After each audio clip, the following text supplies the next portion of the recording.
네, 안녕하세요. 김기중 목사입니다. 오늘 우리가 함께 묵상하실 본문은 욥기 4장 1절에서 21절입니다. 욥기가 꽤 깁니다. 예레미야도 길었는데 욥기도 결코 짧지 않은 성경책이라고 할 수 있죠. 욥기가 총 42장입니다. 근데 1장과 2장 그리고 마지막 42장 7절 이하는 사실 이 산문체로 구성되어 있어요. 그리고 이 가운데 위치한 이 38장은 시문, 운문체로 구성되어 있다고 이렇게 할 수 있습니다. 그러다 보니 1장, 2장이나 마지막 장은 읽기가 좀 수월해요. 하지만 이 가운데 위치한 시문, 그리고 운문체는 읽기가 좀 지루하고 또 욥과 세 친구의 그런 논쟁이 또 대부분 이루어지고 있어서 조금 읽기가 어렵다고 느끼시는 분들도 있습니다. 하지만 제가 이제 말씀드리는 것은 그렇다고 해서 이 부분을 건너뛰는 것은 이게 제가 절대 추천을 드리지 않습니다. 왜냐하면 이 욥기의 핵심이 사실 이 가운데 38장에 담겨 있기 때문입니다. 이 가운데 38장의 이야기가 사실 좀 혼란스럽습니다. 왜냐하면 욥의 말이 맞는지 혹은 또 친구들의 말이 맞는지 분별하기가 어렵기 때문이에요. 하지만 여러분, 사실 이게 우리가 사는 그 인생살이가 그렇죠. 세상만사 내가 생각했던 대로 결코 흘러가지도 않고, 그리고 옳다고 생각했던 일이 잘못된 일이기도 하고, 또 잘못된 일이라고 막 내가 열을 냈던 일이 나중에 돌아보니 좋은 결과로 이어지기도 합니다. 그러니까 쉽게 말해서 세상의 모든 일을 이렇게 선과 악으로 구분짓기가 굉장히 어렵다는 것입니다. 여러분, 배경도 보시면 이렇게 노란색, 이렇게 백은 아니지만 노란색으로 구분되어 있는데 우리 삶이 이렇게 명확하게 구분되지 않는 것이 현실이죠. 그래서 이 욥기의 이 38장이 그렇게 좀 복잡한 듯 보여요. 그런데 다행인 것은 우리가 이 38장의 이야기를 천천히 읽고 곱씹다 보면 이제 무언가 깨달아지는 것이 있다는 거예요. 이제 그것은 제가 명확히 말씀드릴 수는 없지만 분명히 시야가 넓어지고 또 이렇게 누군가를 쉽게 판단하지 않게 되고 또 잘못을 한 사람들을 용서하게 되고 겸손히 주님을 바라보게 되는 그 넉넉함이 차오름을 분명히 느끼실 거라 생각합니다. 또 욥의 마지막 그 후반부에 나오는 고백처럼 분명 희미하게만 보였던 그 하나님과 하나님의 뜻, 세상의 창이 맑아지는 경험을 누리실 수 있을 거라 생각합니다. 자, 서론이 길었습니다. 오늘 본문에서 이 욥의 친구들이 7일 동안 아무 말도 없었다가 드디어 말을 꺼내는 장면이 이제 시작되는데요. 세 친구 중에 엘리바스라는 친구가 이제 더 이상은 내가 침묵하지 않겠다, 욥아 하면서 욥에게 이제 말을 건넵니다. 이제 4장 2절에서 6절 제가 한번 좀 의역을 해봤습니다. 좀 더 이해하기 쉽게 했는데요. 한번 읽어드리도록 하겠습니다. 욥아, 내가 이런 말을 하면 내가 괴롭고 짜증이 나겠지만 내가 도저히 이제는 가만히 있을 수가 없다. 한번 네가 생각해봤으면 좋겠다. 너 또한 이전에 많은 사람들을 가르쳤고 힘없는 사람들을 도와주기도 했었지. 또 쓰러져 낭망한 이들을 위로해서 일으켜 세워주기도 했고 힘이 빠진 이들의 무릎을 굳게 붙잡아주기도 했었어. 그런데 정작 너한테 이런 어려운 일이 닥치니 네가 짜증을 내고 낙담하고 당황하네. 야, 네가 하나님을 경외했던 그 삶이 네가 쌓아온 믿음 아니냐? 온전한 길을 걷는 것이 너의 진짜 소망이 아니었니? 잘 한번 생각해봐. 죄 없는 사람이 벌을 받은 적이 있었는지, 정직한 사람이 망한 적이 있었는지. 네, 이제 이 엘리바스의 말, 여러분 구구절절 맞는 말처럼 들리죠? 특히 17절, 인간이 하나님보다 의로울 수 있겠으며 사람이 창조주보다 깨끗할 수 있겠느냐라는 이 하나님을 대변하는 듯한 말까지 들으면 더더욱 옳은 말처럼 들립니다.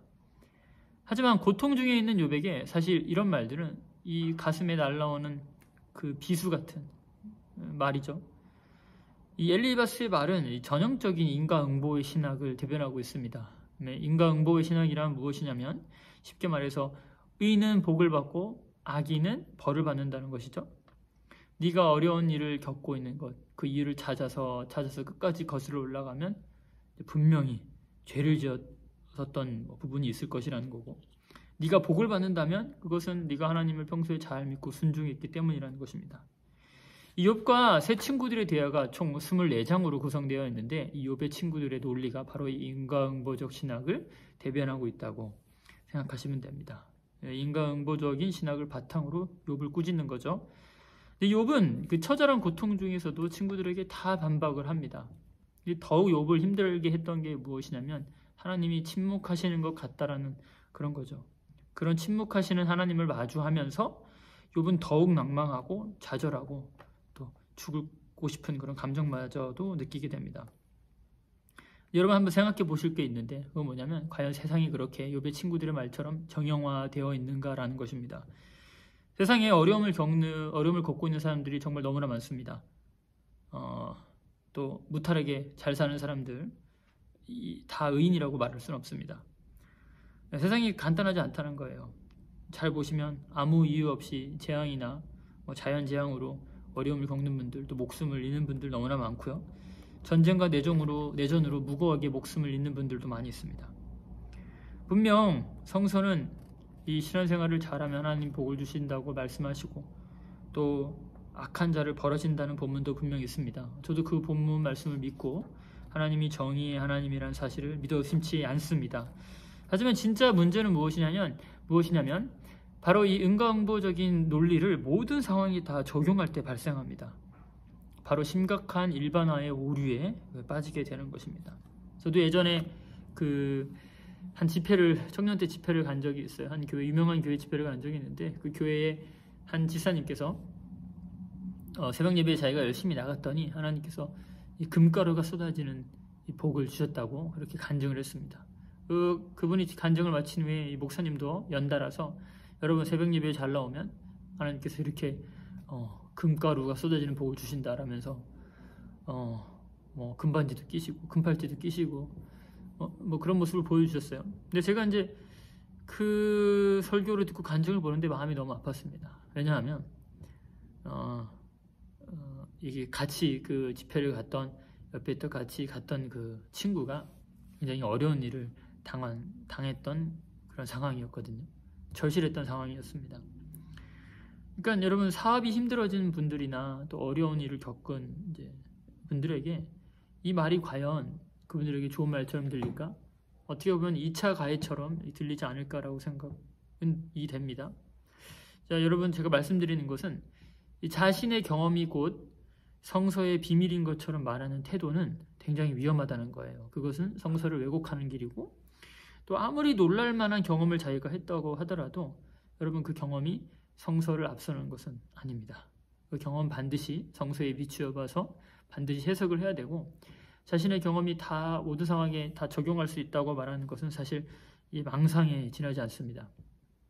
저도 선교지에 있었고 이런저런 경험을 했지만 여러분 그 경험이 결코 다 옳은 것은 아니라고 생각합니다. 바로 이 욥기라는 책이 이런 인습적인 신학에 과감히 도전장을 내밀고 있는 책이라 할 수 있습니다. 하나님에 대해 내가 다 알고 있다고 말하는 이들에게 사실 우리가 아는 것이 없다라고 말하는 책인 거죠. 그럼 그렇다고 해서 이 욥기가 인생의 어려움이나 또 그런 고난에 대해서 해결책이나 명확한 답을 제시하고 있느냐? 그러면 또 그렇지도 않습니다.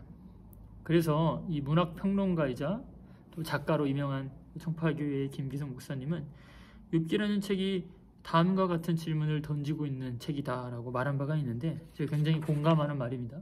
그것은 바로 욥기가 정답 없는 삶을 살아갈 용기가 있는가라는 질문을 던지는 책이라는 거죠.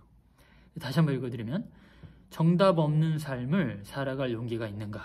여러분 참 좀 뭔가 가슴에 와닿는 말이 아닙니까? 여러분 신앙이란 정답이 없는 듯 보여도 길이 없는 듯 보여도 답을 찾을 수 없다고 해도 바로 다시 한번 살아갈 용기를 내보는 일이기 때문인 거죠. 이 답이 없어 보여도 주님을 바라보며 살 용기를 품는 것, 다시 한번 일어서는 것, 어찌 보면 이런 태도야말로 신앙인이 지니는 참 힘일지 모른다 생각합니다. 네, 분명 이 순간 기댈 곳이 없고 또 낙심되고 어떻게 살아야 할지, 어떻게 이 어려움을 이겨내야 할지 어떠한 답도 찾지 못하는 분들 너무나 많으실 거라 생각합니다. 저도 사역을 하면서 그런 분들을 너무나 많이 만나왔고 또 저도 그렇게 좌절스러운 순간이 찾아오기도 했습니다. 여러분 삶을 살다 보면 그런 순간이 반드시 누구에게나 늘상 찾아옵니다. 의인, 죄인 가리지 않고 찾아오기 마련이에요. 그래서 여러분 오늘 마지막 권면은 여러분 그런 어려움을 겪고 있는 분들에게 성급한 답을 주려고 하지 마시고 또 스스로에게도 성급한 답을 내리지 않기를 주님의 이름으로 기원합니다. 여러분 답을 몰라도 살아갈 수 있고 답을 몰라도 하나님이 살아갈 힘을 주십니다. 때로는 그저 묵묵히 옆을 지켜주고 또 진심으로 기도하고 같이 좀 바람도 쐬고 지친 어깨를 따뜻하게 토닥여주는 그런 그리스도인들이 우리 오늘 하루 돼보는 건 어떨까 생각합니다. 저 또한 고통 중에 있는 분들에게 감히 이런저런 말을 건넬 수는 없지만 여러분 추운 밤을 오롯이 껴안다 보면 낮은 반드시 찾아오리라 찾아오기 마련이라 생각합니다. 그리고 분명 어두운 밤이 지난 후에 찾아오는 이 새벽녘의 해는 희망할 수 있는 힘과 용기를 우리에게 허락할 거라 믿습니다. 감사합니다. 그러면 또 우리 다음에 또 인사드리도록 하겠습니다. 오늘 아침 묵상 감사드립니다.